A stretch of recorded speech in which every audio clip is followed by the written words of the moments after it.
Hi hello welcome back to my channel home made foods. నేను మీ స్వాతి శ్రీనివాస్. ఈరోజు మనం ఈ వీడియోలో ఇంట్లోనే ఈజీగా మటన్ పలావ్ని ఎలా ప్రిపేర్ చేసుకోవాలో ఈ వీడియోలో నేర్చుకుందాం. ఒక్కొక్కరు ఒక్కొక్క స్టైల్లో చేస్తుంటారు కదా, నేను ఇలా ప్రిపేర్ చేస్తాను.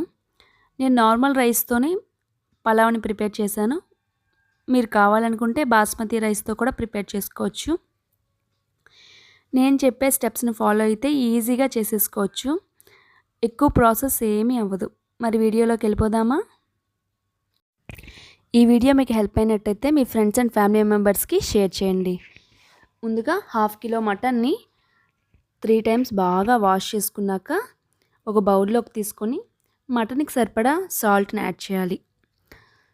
ఈ సాల్ట్ అయినా పర్లేదు, లేదంటే రాక్ సాల్ట్ని కూడా యాడ్ చేసుకోవచ్చు.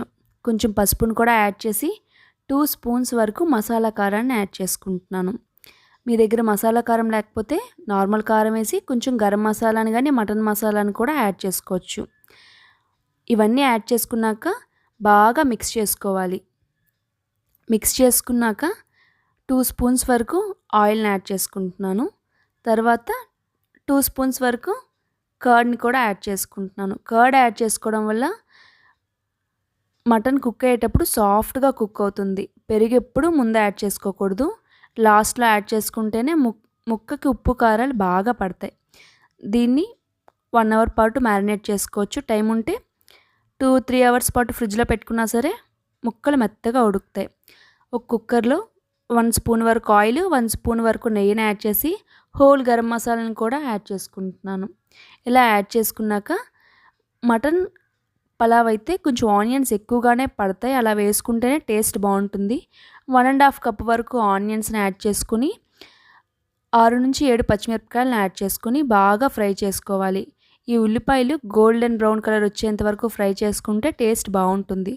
దీనిలోనే ఫ్రెష్గా రుబ్బిన జింజర్ గార్లిక్ పేస్ట్ని కూడా యాడ్ చేసి జింజర్ గార్లిక్ పేస్ట్ పచ్చివాసన పోయేంత వరకు ఫ్రై చేసుకోవాలి. ఇలా ఫ్రై అయిపోయిన తర్వాత మనం మ్యారినేట్ చేసి పెట్టుకున్నాం కదా మటన్, దాన్ని కూడా దీనిలో యాడ్ చేసుకొని బాగా మిక్స్ చేసుకోవాలి.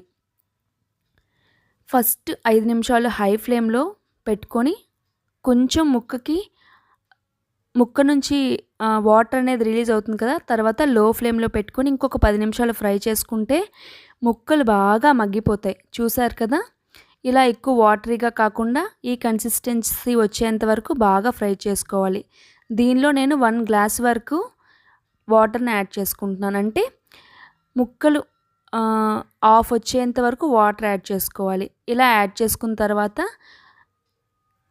ఒకసారి రుచి చూసుకోండి, ఉప్పు కారాలు సరిపోయాయో లేదా అని. రుచి చూసుకొని కుక్కర్ పెట్టి 2 విజిల్స్ పాటు మీడియం ఫ్లేమ్లో నేను కుక్ చేసుకున్నాను. అప్పుడు మటన్ అనేది 70% వరకు కుక్ అవుతుంది. ఒకవేళ మీకు కుక్ అవ్వకపోతే ఇంకో 2 విజిల్స్ పెట్టుకుంటే ఖచ్చితంగా కుక్ అయిపోతుంది. చూసారు కదా, ఒక 70% వరకు, అంటే ముక్కని గట్టిగా పట్టుకుంటేనే అది చెదురుతుంది. 70% వరకు కుక్ అయిపోయింది. మీరు దమ్ పెట్టి బిర్యానీ చేయాలనుకుంటే ఈ స్టేజ్లోనే బాస్మతి రైస్ని యాడ్ చేసుకోవచ్చు. నేను పలావ్లా చేస్తున్నాను కాబట్టి ఇప్పుడు 1 కప్ వరకు పుదీనా, 1 స్పూన్ ధనియా పౌడర్, 1 స్పూన్ జీరా పౌడర్, 1 స్పూన్ మటన్ మసాలాను కూడా యాడ్ చేసి ఒకసారి బాగా మిక్స్ చేసుకొని ఈ మసాలాలంతా ముక్కకు పట్టేంత వరకు కాసేపు మూత పట్టి మగ్గించుకున్నాను.